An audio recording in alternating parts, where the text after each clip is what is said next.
வாங்க ஃப்ரெண்ட்ஸ், நம்ம இன்றைக்கி வெந்தயக்கீரை காரக்குழம்பு கிரேவி தான் பண்ண போகிறோம். அதுக்கு வெந்தயக்கீரை ஒரு கட்டு வாங்கியிருக்கோம்.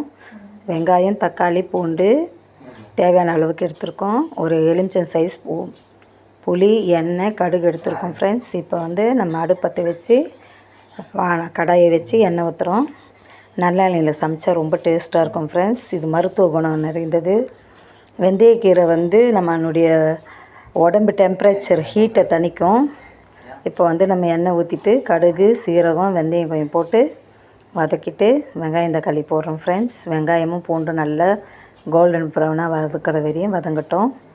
செம்ம டேஸ்ட்டாக இருக்கும் ஃப்ரெண்ட்ஸ். இது வெந்தயக்கீரை கிடைச்சா இந்த மெத்தட்லேயும் செய்யலாம், பருப்பு போட்டு நம்ம கூட்டு மெத்தட்லேயும் செய்யலாம் ஃப்ரெண்ட்ஸ். செம்ம டேஸ்ட்டாக இருக்கும். வெந்தயக்கீரை உடம்புக்கு நல்லது. நீங்களும் இந்த மாதிரி செஞ்ச அனுபவம் இருந்தால் கமெண்ட்டில் சொல்லுங்கள். வெந்தயக்கீரை என்னென்ன பெனிஃபிட்ன்றது உங்களுக்கு எனக்கு தெரிஞ்ச அளவுக்கு நான் சொல்கிறேன் ஃப்ரெண்ட்ஸ்.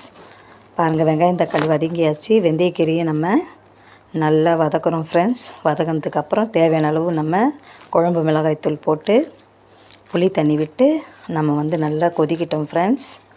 கொச்ச உடனே பாருங்கள், செமையாக இருக்கும். பார்க்குறதுக்கே ரொம்ப கலர்ஃபுல்லாக இருக்கும். வெந்தயக்கீரை டேஸ்ட்டும் செமையாக இருந்தது.